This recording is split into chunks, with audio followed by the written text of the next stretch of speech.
Hi everyone, it's Claire back again. So if you've been following me on Instagram, you'll know that I've started a campaign over there. So this video is just to explain what that campaign is, how you can get involved, and just to summarise some of the issues. So as you know, even if you're not in the UK, I think most people know that the UK has restrictions on shipping nail polish. Even domestically, we can only send a maximum of 4 nail polishes within the UK, and we have to have a label on the packages to indicate that it is nail varnish or nail polish as we call it. And internationally it's banned from shipping as a dangerous good, so it's included on the list of dangerous goods that cannot be shipped outside of the UK. So the history for this, I'll just very briefly explain that apparently, and I say apparently because I have done a little bit of research into this and I can't find the exact incident where this happened, but apparently about 4 or 5 years ago an aircraft caught fire due to some lithium batteries. Now lithium batteries are what we have in mobile phones, laptops, so you know we take those on planes all the time. But it was deemed that by the Civil Aviation Authority that they were banned until safer packaging could be found. All of this research I did find has been questioned by an unnamed expert who is an expert on dangerous goods. So quite clearly I would say that at least some more research needs to be done into the credibility around risks of nail polish specifically. So what does all this mean for us? There are 3 things really that I want to just point out. The first thing is it means that UK indie makers can't ship overseas unless they can find a carrier within the UK that has a licence. I'll explain about the licence in a minute.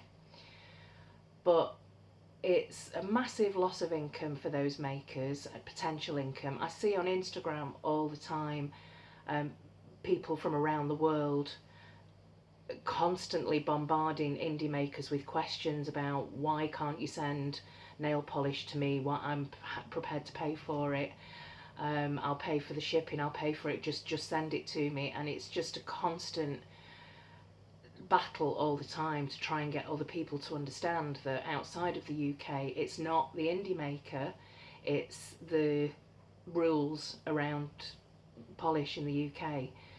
So the other thing is that it means not just for indie makers but for us, just for nail polish enthusiasts, that we can't ship nail polish to friends overseas, which has been incredibly frustrating for me because as you know, if you've watched my channel, I get lots of nail mail from lovely friends all over the world, and I can't send anything back to them. I've tried, and I'll tell you about my story in a minute. But it's just very frustrating. And thirdly, the other issue that you have to bear in mind is if that you do try to do this, there's every chance, and at the moment it's highly probable, that Royal Mail will destroy the polish. They will not refund your shipping, and they will destroy the polish. So not only is the polish gone forever, but you won't get your money back on the shipping. So it's an expensive business all round. Now my story is, over the years I have shipped to friends across the world, and I've managed to get polish over to the US, to Europe, to France in particular, and to the US in particular. More recently, over the last few months, I've been doing a D-stash where I wanted to send polish to whoever wanted it. I was giving it away, and there was a number of packages that I sent out worldwide that were just immediately stopped and sent back to me. I packaged it all carefully, and as far as I was concerned there were no risks, but everything was destroyed, which was, as you know if you follow my channel, I was devastated by that, and also pretty out of pocket. The letter, what happens is you get a letter from Royal Mail, and I'll show you one of the letters here that I got sent recently. And it says, "We wrote to you recently about a parcel we had to open, repackage and return to you, as certain items were classified as dangerous goods." I don't know what happens when these items are destroyed, by the way. I mean, I would have thought that that would be even more dangerous. I could understand the word disposed of, like just thrown away, but destroyed just seems really strange. But these are under transport regulations that are prohibited from the post, and again I'll go into that in more detail. Royal Mail takes the safety and well-being of our customers, employees and general public seriously, and we have controls in place to stop items entering our network which, amongst other things, are potentially harmful or dangerous. These controls are required to ensure we comply with national and international transport regulations governing the carriage of dangerous goods through the post, and includes the examination or opening of parcels that appear to contain potentially dangerous items. So, for instance, in this instance, upon examination, we determine that the certain items contained within this parcel breach the dangerous goods transport regulations and Royal Mail terms and conditions. As we advised previously, because I've had several of these letters now, these items have been disposed of and repackaged. So where I haven't sent polish and it's been some extras, so I've had like lip balms and mani bombs sent back to me. And then on the back it said, this is what prompted me into action really. "We have written to you previously to highlight such a breach. No further action will be taken on this occasion, but the details of this breach have been recorded." So my name and address has been kind of red flagged.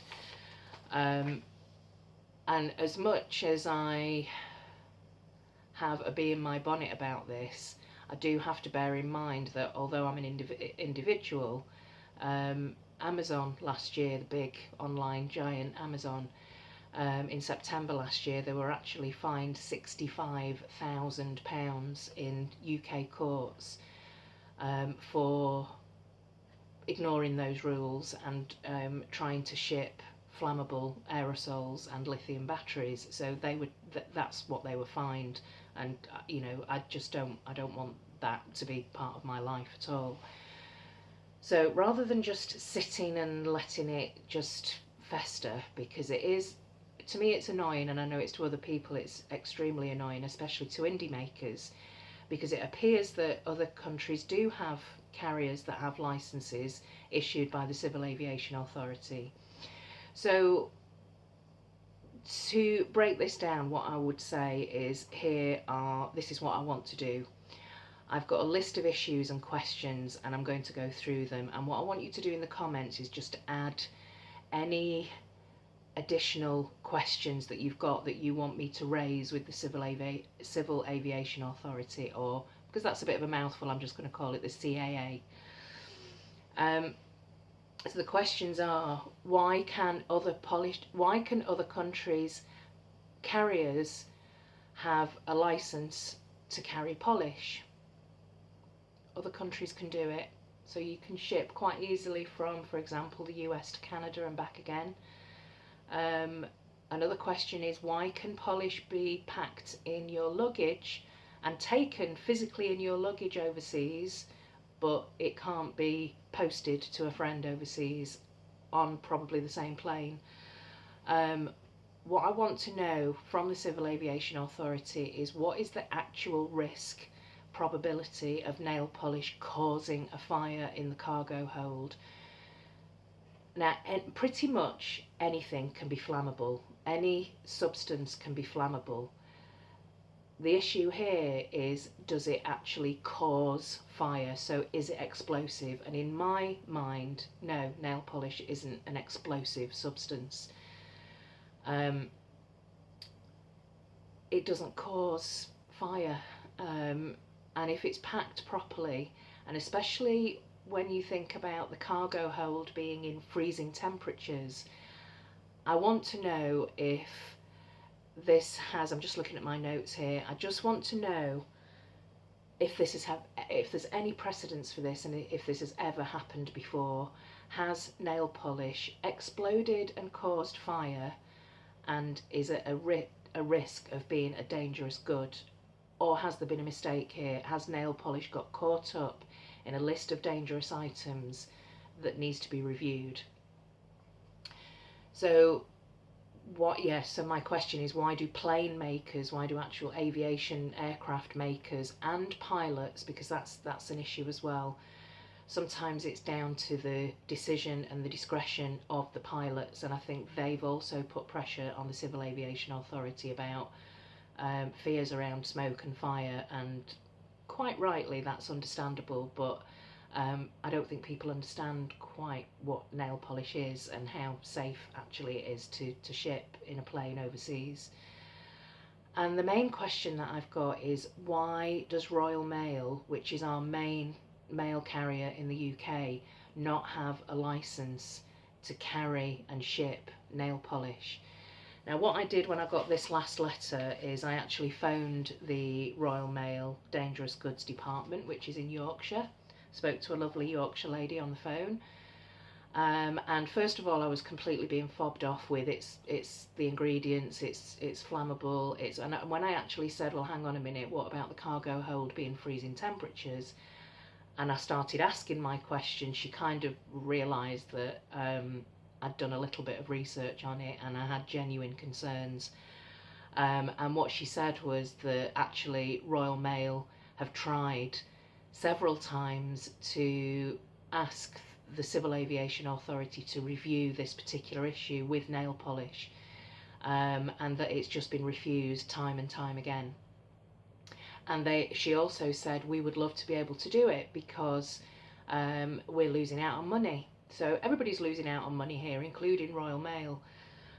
So actually Royal Mail may end up being an ally in this campaign. I know on an individual basis it's incredibly frustrating, and we all want to scream and shout at Royal Mail because they're the people who are sending us the letters, and they're the ones that are telling us that the polishes have been destroyed and that we're not allowed to ship overseas. So they seem like the easy target for us to vent our frustration, but it's actually a little bit higher than that, and it's the International Civil Aviation Authority. So just to reiterate what I've been saying, the issues are loss of trade and income for Royal Mail and UK indie makers, and I just believe that this whole issue is unfair compared to how easy it is to ship nail polish across the rest of the world, and I think we just need to see if we can do anything as a nail polish community to try and get some valid, genuine answers, to see if we can find out what's happening here, because I just think it's unfair. So my plan is to set up a petition. You will have seen this on Instagram, and it's not just for the UK, this is for the nail polish community and indie makers across the world, and what I'm going to do is set up an I-petition, so an online I-petition, and I will let you know as soon as I've done that. I will also be asking my friends in the nail polish community to spread the word on Instagram, on YouTube videos, on Twitter, as far, and Facebook groups, as far as you possibly can, to try and get as many signatures. I think if we have a really good big petition with lots of signatures, then that will add pressure and weight to our campaign.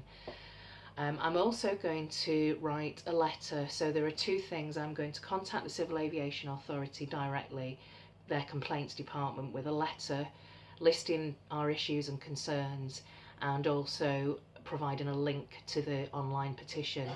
And I'm going to ask them, because they have to, as part of their complaints process, respond to this. I want to ask them to review the nail polish risks specifically, answer our questions in full, preferably with some independent advice, and ultimately what we want is the reversal of these rules around shipping nail polish out of the UK, and if it's starting to affect the rest of the world. So in summary, I'm asking the global nail polish community to stand behind me, to ask for a review and a full inquiry into this situation, and so that hopefully some fair rules can be applied against what the actual realistic risk is of shipping nail polish. So how can you help? In conclusion, you can help by signing the petition and sharing the link as far as you possibly can with your followers and subscribers and friends. Anyone that you can, any help that you can give would be really helpful. Anyone who wants to contact me directly with any information or help on this particular issue, please either send me a direct message on Instagram. My Instagram name is across the top here, and I would ask you to just stay tuned for updates. I will let everybody know what's happening, so stay tuned. Like this video if you are behind the campaign, and yeah, just subscribe to keep informed of future updates. Thank you very much for watching, everybody. If you're interested in what's on my nails today, it is Crown of Thistles by A. England, and it's topped with The Boy Who Lived by Polish Me Royalty, which is a UK indie brand. Thanks for watching, everybody. Talk to you soon. Bye.